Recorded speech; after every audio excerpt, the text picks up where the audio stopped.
On the surface, it might seem like a normal place, but don't be fooled. Connecticut is the state where they like their cheeseburgers steamed. Oh yeah. And there's even one place where pickle pizza is the people's pick. We wouldn't have it on the menu if people weren't buying it. And is there anything normal about a hotel room with a helicopter in it?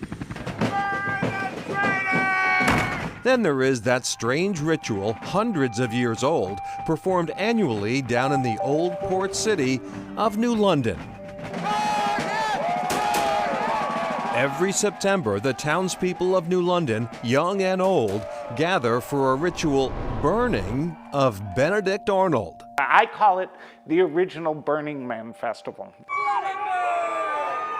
Benedict Arnold, of course, was the infamous American traitor, a native son of Connecticut. His British troops burned New London to the ground in 1781. The very next year, New Londoners staged a burning of their own.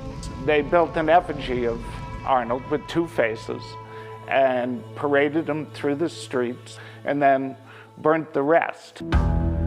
The grim tradition continued annually until the Civil War. When Darren Wood, artistic director of the local Flock Theater, learned about it, he knew it was time for a revival.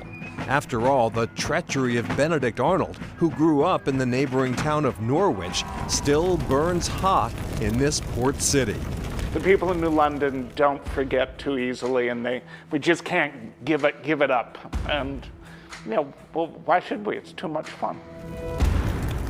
Travel 30 miles north of New London to the town of Windham, and it doesn't take long for a theme to jump out at the visitor. What's up with all the frogs? It goes back to the mid-1700s when, one summer night, a terrible noise in the woods alarmed local citizens. So people ran out of their houses, they brought their muskets and their pitchforks. They thought they were being attacked by something. Could it be the British? Could it be Indians? Bev York, director of the local America Museum, says the next day hundreds of dead frogs were found around a pond in the area where the noise was heard. The legend of Windham's Battle of the Frogs was born, soon to be immortalized in ballad and book, even enshrined in local currency. But what happened is people all over, as far away as Boston and everywhere, were making fun of the people of Windham because they couldn't tell the difference between attacking troops and bullfrogs. Embarrassing? No doubt. But can we back up to the deadly battle itself? For more on that, we turn to Susan Herrick, who studies frogs at the University of Connecticut. What's more, she grew up about a mile from the grisly scene. You get into late high school or your early adult years and someone tells you this weird story about something that happened right up the road from your house, 200 years ago, and you're kind of like, huh?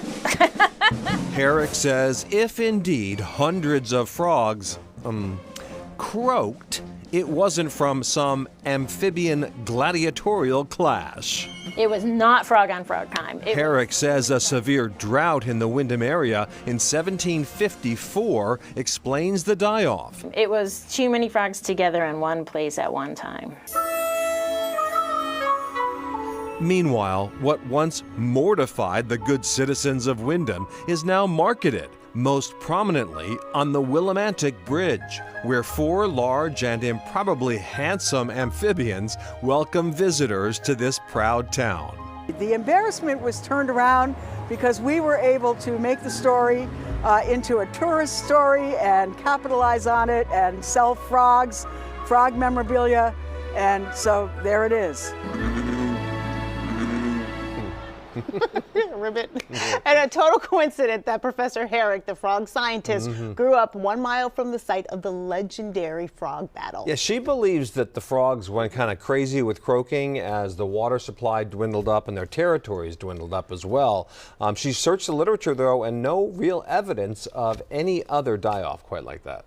It's very interesting. All right, still ahead, an upside-down alligator and a 2-headed calf.